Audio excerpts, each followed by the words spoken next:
بسم اللہ الرحمن الرحیم نحمدہ ونصلی علی رسولہ الکریم اما بعد۔ آج 18ویں پارے کا خلاصہ اور مضامین آپ کی خدمت میں پیش کیے جائیں گے۔ اس پارے کی ابتدا سورۃ المؤمنون سے ہے، اور اس سورت کو سورۃ المؤمنون اس لیے کہا جاتا ہے کہ اس کی ابتدا میں اللہ تعالیٰ نے ان 6 صفات کا تذکرہ فرمایا کہ اگر کوئی صاحب ایمان ان صفات کو اپنے اندر پیدا کر لے تو اللہ تعالیٰ نے اس کے ساتھ جنت الفردوس کا وعدہ فرمایا ہے، یعنی ان 6 صفات پر جنت الفردوس کی اللہ کی طرف سے ضمانت دی گئی ہے۔ اور جنت الفردوس کیا ہے؟ آپ صلی اللہ علیہ وسلم نے ارشاد فرمایا، بخاری شریف کی روایت ہے، جب بھی اللہ تعالیٰ سے جنت مانگو تو جنت الفردوس کا سوال کرو، کیونکہ یہ سب سے اونچی جنت ہے اور سب سے بہترین جنت ہے۔ اس کے اوپر اللہ تعالیٰ کا عرش ہے، اس سے اوپر کوئی جنت نہیں ہے، اور باقی جنتوں میں آنے والی نہریں یہیں سے ہی پھوٹتی ہیں۔ تو جنت کے مختلف درجات ہیں، جنت المأوا، جنت النعیم، جنت الفردوس، لیکن سب سے اعلیٰ جنت اور سب سے بہترین جنت جنت الفردوس ہے۔ تو اللہ تعالیٰ نے اہل ایمان کے ساتھ جنت الفردوس کا وعدہ فرمایا اگر وہ ان 6 صفات کا اہتمام کرے۔ اللہ تعالیٰ کا ارشاد ہے، بسم اللہ الرحمن الرحیم، قد افلح المؤمنون الذین هم فی صلاتهم خاشعون۔ یہ پہلی صفت ہے کہ نماز کے اندر خشوع اور خضوع پیدا کریں، یعنی جسم بھی نماز میں ہو اور دل بھی نماز میں ہو، نہ تو جسم سے بلا ضرورت کوئی حرکت کریں اور نہ دل کے خیالات نماز سے ادھر ادھر لے کر جائیں۔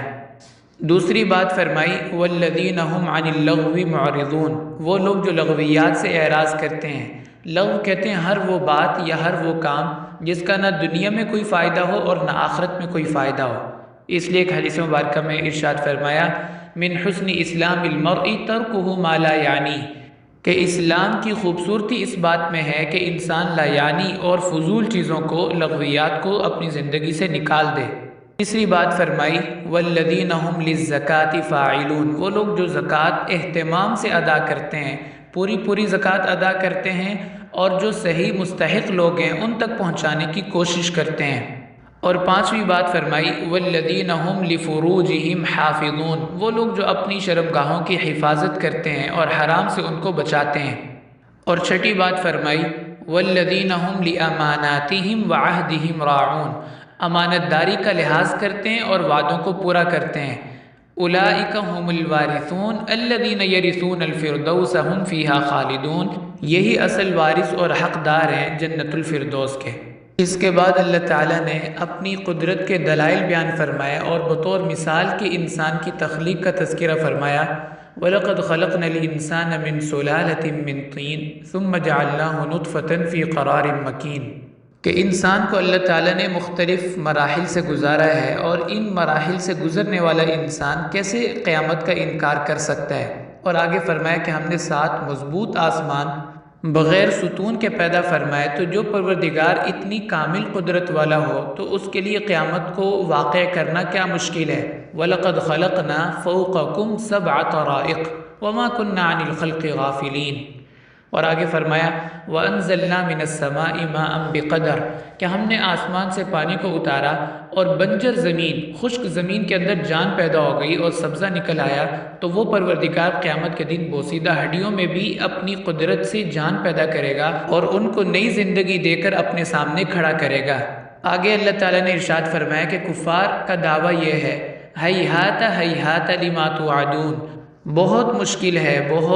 ہے کہ قیامت آئے، ان ہی الا حیاتنا الدنیا نموت و نحیا، بس یہی دنیا کی زندگی ہے، یہی جینا ہے اور یہی مرنا ہے۔ جیسے آج کل بھی لوگ کہہ دیتے ہیں، اے جہاں مٹھا اگلا کہیں ڈٹھا، یعنی یہ دنیا کی زندگی ہے، مزے کریں، اگلی دنیا کس نے دیکھی ہے۔ تو یہی بات کفار مکہ کیا کرتے تھے کہ ہمارا جینا اور مرنا بس اسی دنیا میں ہے، اس کے بعد کسی زندگی کا کوئی تصور نہیں ہے۔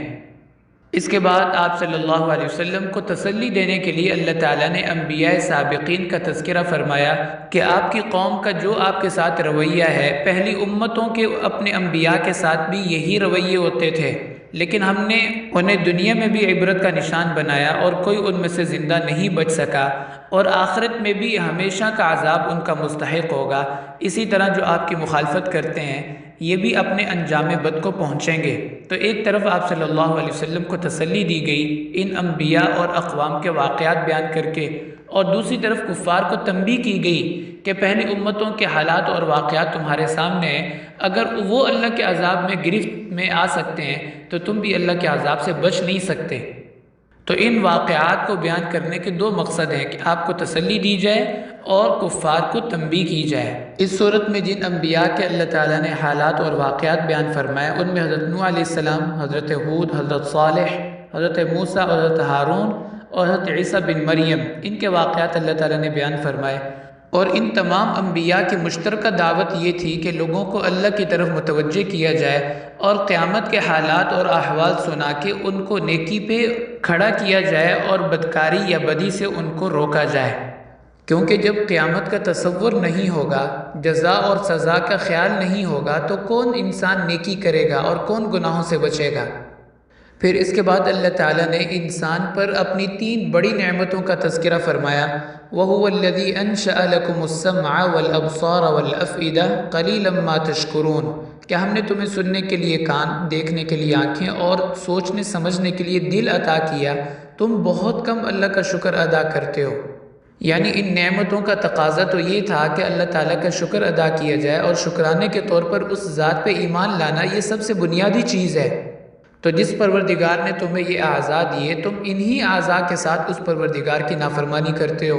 اور اللہ تعالیٰ نے ان 3 اعضاء کا جو تذکرہ فرمایا اس میں بھی بڑی حکمت ہے کہ آنکھوں کا، کان کا اور دل کا تذکرہ کیا، کیونکہ کان دیے ہدایت کی بات کو سننے کے لیے، اور آنکھیں دی اللہ تعالیٰ کی قدرت کا مشاہدہ کرنے کے لیے، اور دل دیا ان چیزوں سے عبرت اور نصیحت حاصل کرنے کے لیے۔ تو اگر انسان ان 3 اعضاء کو صحیح طریقے سے استعمال کرے تو یقیناً وہ ہدایت تک پہنچ سکتا ہے، اللہ تعالیٰ کی معرفت حاصل کر سکتا ہے، جس کے نتیجے میں جنت کی ضمانت اور جہنم کے عذاب سے نجات اس کے لیے ممکن ہوگی۔ اس کے بعد اللہ تعالیٰ ارشاد فرماتے ہیں، حَتَّى إِذَا جَاءَ أَحَدَهُمُ الْمَوْتُ قَالَ رَبِّ ارْجِعُونِ یہ لوگ ماننے والے، سمجھنے والے نہیں ہیں جب تک کہ دنیا کی سزا یا آخرت کے عذاب میں نہ پکڑے جائیں، لیکن اس وقت ایمان لانے کا پھر کوئی فائدہ نہیں، کیونکہ اس وقت توبہ کا دروازہ بند ہو چکا ہوتا ہے۔ فرشتے کہتے ہیں، الآن وقد عصیت قبل وکنت من المفسدین،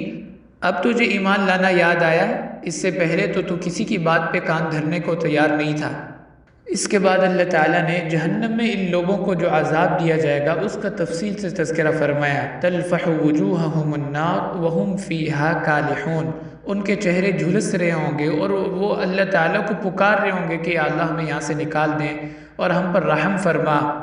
اپنی غلطی کا اقرار کریں گے، اپنے جرموں کا اعتراف کریں گے، لیکن کوئی فائدہ نہیں ہوگا۔ آخر میں وہ جہنم کے فرشتے سے درخواست کریں گے کہ اللہ تعالیٰ سے کہیں کسی ایک دن ہمارا عذاب ہلکا فرما دیں، یعنی ہمیشہ کے لیے نہیں، کسی ایک دن، اور بالکل عذاب بند کرنے کی درخواست نہیں کریں گے، ہلکا کرنے کی درخواست ہوگی، لیکن ان کی دونوں باتیں رد کر دی جائیں گی اور کہا جائے گا، الم تکن آیاتی تتلی علیکم فکنتم بہا تکذبون، جب اللہ تعالیٰ کی نشانیاں اور آیات احکام انبیاء لے کر آتے تھے اس وقت تو تم جھٹلاتے رہے، آج ان کا ذائقہ اور بدلہ چکھو۔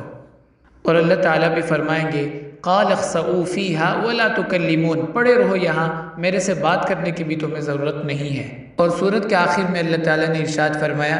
افحسبتم انما خلقناکم عبثا وانکم الینا لا ترجعون، کیا تم یہ سمجھتے ہو کہ ہم نے تمہیں فضول پیدا کیا، تمہارا پیدا کرنے کا کوئی مقصد نہیں ہے؟ ہمیں اللہ نے اپنی عبادت کے لیے پیدا کیا، اپنی معرفت کے لیے پیدا کیا، اور اس پر اللہ تعالیٰ قیامت کے دن تم سے استفسار فرمائیں گے۔ فتعال اللہ الملک الحق لا الہ الا هو رب العرش الکریم، اللہ تعالیٰ تو بہت بڑی ذات ہے، بڑی حکمتوں والی ہے، وہ کوئی بھی مخلوق بغیر فائدے کے، بغیر مقصد کے پیدا نہیں کرتے، تم تو اشرف المخلوقات ہو، تو اللہ نے تمہیں بغیر فائدے کے، بغیر مقصد کے پیدا کیا ہے۔ وَمَن يَدْعُ مَعَ اللَّهِ إِلَٰهًا آخَرَ لَا بُرْهَانَ لَهُ بِهِ فَإِنَّمَا حِسَابُهُ عِندَ رَبِّهِ، فرمایا کہ یہ جو اللہ تعالیٰ کی ذات کا انکار کرتے ہیں ان کا حساب اللہ لیں گے اور یہ اللہ کے عذاب سے بچ نہیں سکیں گے۔ اور آخر میں فرمایا، وَقُلْ رَبِّ اغْفِرْ وَارْحَمْ وَأَنْتَ خَيْرُ الرَّاحِمِينَ، اگر یہ آپ کی دعوت کو قبول نہیں کرتے تو آپ ان کی فکر نہ فرمائیے بلکہ اپنے رب کی طرف متوجہ ہو جائیے۔ تو آخر میں آپ صلی اللہ علیہ وسلم کو دعا سکھائی گئی، رب اغفر ورحم وانت خیر الراحمین، کہ اللہ میرے خطاؤں سے درگزر فرما اور میرے اوپر اپنی رحمتیں نازل فرما، کیونکہ آپ بہترین رحم فرمانے والے ہیں۔ اس آیت پہ اللہ تعالیٰ نے سورۃ المؤمن کو مکمل فرما دیا۔ اس کے بعد ہے سورۃ النور۔ سورۃ النور کو نور اس لیے کہا جاتا ہے کہ اس میں ایک لفظ استعمال ہوا ہے، اللہ نور السماوات والارض، کہ اللہ زمین اور آسمان کا نور ہے، یعنی زمین اور آسمان کو روشن کرنے والی ذات اللہ کی ذات ہے۔ مختلف سیارے، ستارے، سورج، چاند اللہ تعالیٰ نے پیدا فرمایا، جن سے اللہ نے زمین اور آسمان کو روشن فرمایا، تو اس لیے اس سورت کو سورۃ النور کہا جاتا ہے۔ اور بعض مفسرین نے لکھا ہے کہ چونکہ اس میں احکامات ایسے ہیں کہ اگر انسان ان احکامات پر عمل کرے تو اس کی دنیا کی زندگی بھی روشن ہو جائے اور آخرت کی زندگی بھی روشن ہو جائے، اس لیے اس سورت کو سورۃ النور کہا گیا ہے۔ اس سورت میں اللہ تعالیٰ نے عفت اور پاک دامنی کے مسائل بہت تفصیل سے بیان فرمائے اور انفرادی زندگی اور اجتماعی زندگی کے بہترین اصول وضع فرمائے، اور حضرت عائشہ رضی اللہ تعالیٰ عنہ پر جو تہمت کا واقعہ پیش آیا اس کا بھی تذکرہ فرمایا، اور یہ بھی بتایا کہ کون محرم ہے اور کون غیر محرم، کس سے پردہ کرنا ہے، کس سے نہیں کرنا، کس سے نکاح ہو سکتا ہے، کس سے نہیں ہو سکتا۔ یہ مسائل اللہ تعالیٰ نے تفصیل سے اس صورت میں بیان فرمایا۔ اس لیے امام مجاہد رحمۃ اللہ علیہ فرماتے تھے کہ مردوں کو سورۃ المائدہ یاد کرنے کا اہتمام کرنا چاہیے اور عورتوں کو سورۃ النساء یاد کرنی چاہیے۔ اس سورت کی ابتداء میں اللہ تعالیٰ نے حد زنا کو بیان فرمایا، الزانیۃ والزانی فاجلدوا کل واحد منہما مئۃ جلدہ، اگر غیر شادی شدہ زنا کریں تو ان کو 100 کوڑے لگائے جائیں، اور اگر شادی شدہ ہوں تو حدیث مبارکہ میں آتا ہے کہ ان کو سنسار کیا جائے۔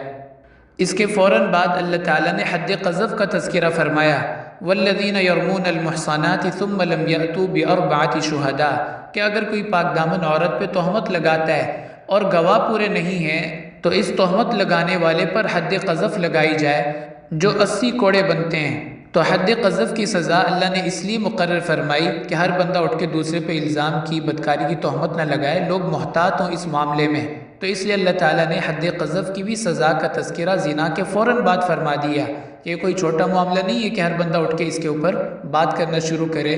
یا کسی کے اوپر معمولی سا شک ہو تو الزام لگا دے اور ان کی عزت کو خاک میں ملائے۔ اس لیے اللہ تعالیٰ نے فوراً حد قذف کا تذکرہ فرمایا کہ اگر کسی نے بغیر تحقیق کے یا بغیر ثبوت کے بات کی تو خود اس کو 80 کوڑے کھانے پڑیں گے۔ اس کے بعد اللہ تعالیٰ نے واقعہ افک کا تذکرہ فرمایا۔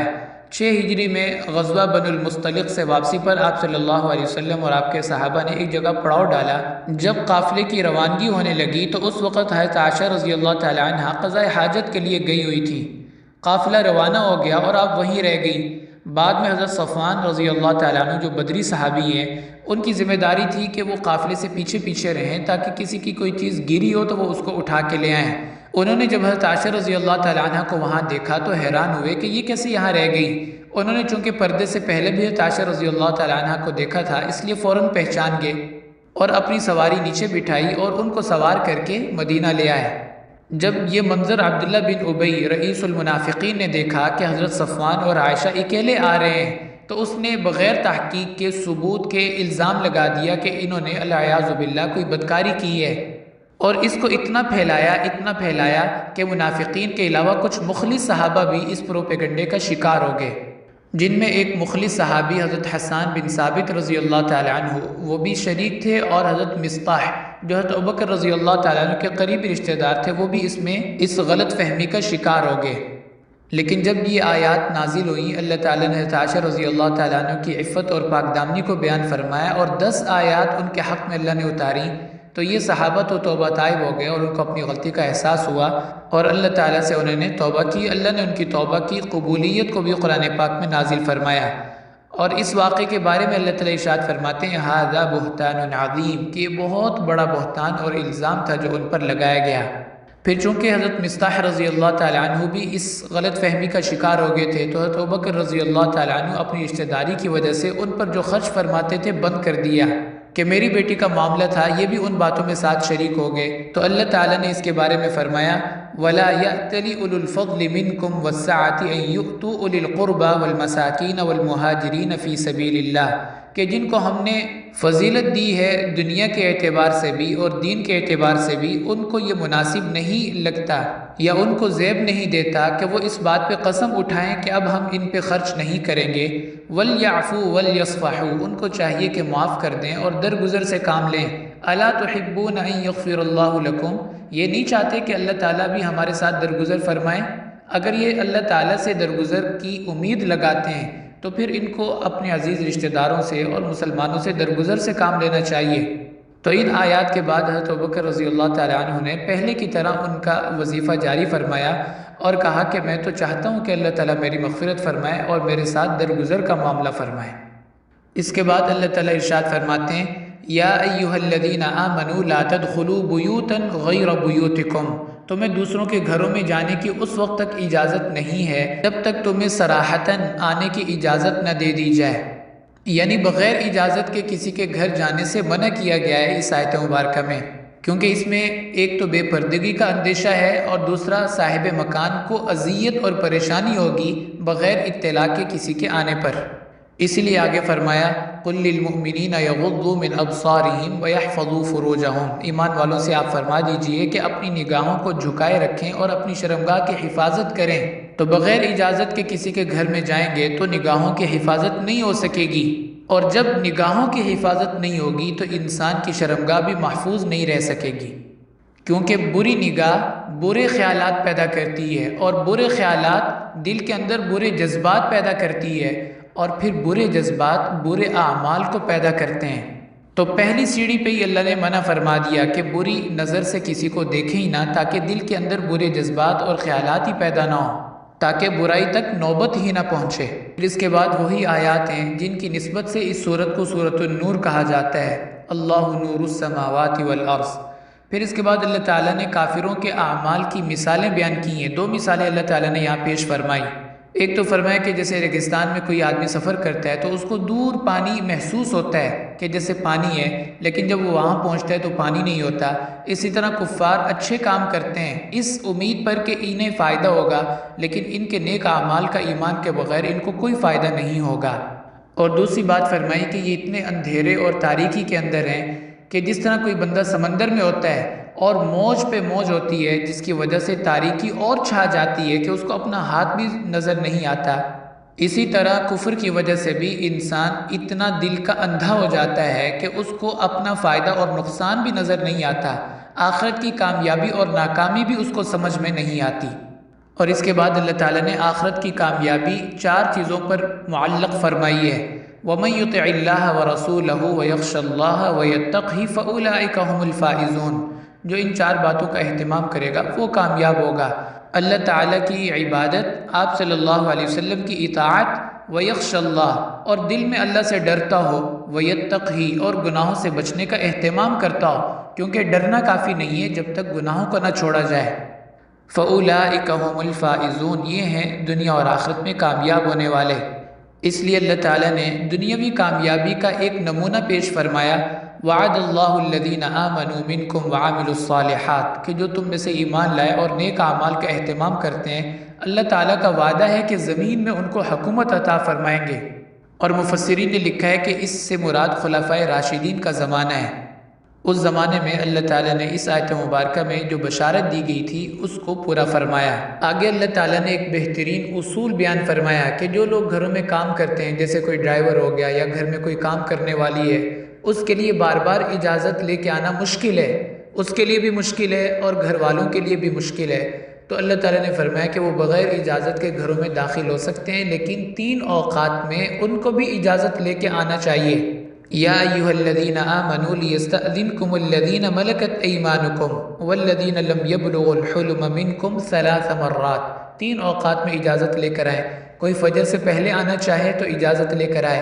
رات کو عشاء کے بعد لیٹ کوئی آنا چاہے تو اجازت لے کے اندر آئے، اور دوپہر کے وقت، کیونکہ یہ 3 اوقات انسان کے آرام کے ہوتے ہیں اور وہ گھر میں عام معمولی کپڑوں میں ہوتا ہے، تو اس لیے اجازت لے کر آئے تاکہ کسی کی نظر نہ پڑے دوسرے کے جسم کے اوپر۔ آگے اللہ تعالیٰ نے اجتماعی زندگی کا اصول بیان فرمایا، لیس علی الاعمى حرج ولا علی الاعرج حرج ولا علی المریض حرج، فرمایا کوئی بیمار ہو، معذور ہو، نابینا ہو، وہ تمہارے ساتھ کھانے میں شریک ہو جائے یا تم ان کے ساتھ بیٹھ کے کھانے میں شریک ہو جاؤ تو اس میں نہ تمہارے اوپر کوئی حرج ہے نہ ان کے اوپر کوئی حرج ہے، کیونکہ بیمار بندہ یا معذور یا نابینا طبعی طور پر شرم محسوس کرتا ہے دوسروں کے ساتھ بیٹھ کر کھانے میں، وہ اپنے آپ کو کم سمجھتا ہے اور جھجکتا ہے دوسروں کے ساتھ بیٹھ کر کھانے سے، تو اللہ تعالیٰ فرما رہے ہیں کوئی حرج نہیں، اس کو اجازت ہے کہ وہ صحیح تندرست لوگوں کے ساتھ بیٹھ کے ان کے کھانے میں شریک ہو جائیں۔ اور اس سے بڑھ کے آگے اللہ تعالیٰ ارشاد فرماتے ہیں وَلَا عَلَىٰ أَنفُسِكُمْ أَن تَأْكُلُوا مِن بُيُوتِكُمْ أَوْ بُيُوتِ آبَائِكُمْ أَوْ بُيُوتِ أُمَّهَاتِكُمْ أَوْ بُيُوتِ إِخْوَانِكُمْ أَوْ بُيُوتِ أَخَوَاتِكُمْ،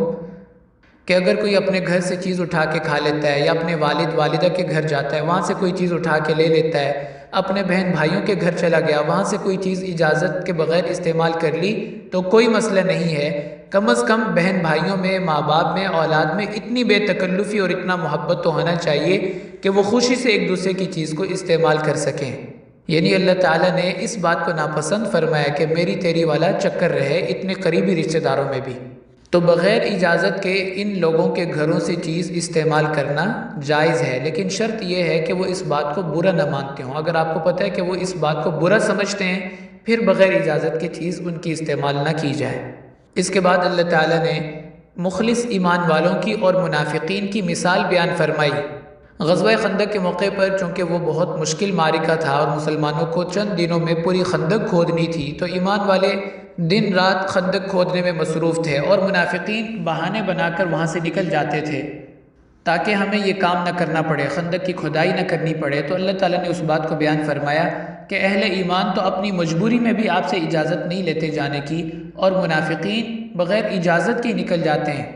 قد یعلم اللہ الذین یتسللون منکم لواذا، جو چوری چھپے یہاں سے نکل جاتے ہیں اللہ تعالیٰ سب کو جانتے ہیں، انہیں اللہ کے عذاب سے ڈرنا چاہیے، دنیا میں اللہ ان کو پکڑیں گے یا آخرت کی سزا ان کا مقدر بنے گی۔ تو ان آیات کے ساتھ اللہ تعالیٰ نے سورۃ النور کو مکمل فرمایا۔ اس کے بعد ہے سورۃ الفرقان، اس کا کچھ حصہ 18ویں پارے میں ہے اور کچھ 19ویں پارے میں، تو انشاءاللہ اس سورت کے تمام مضامین کا جائزہ ہم کل کے درس میں لیں گے۔ وآخر دعوانا ان الحمد للہ رب العالمین۔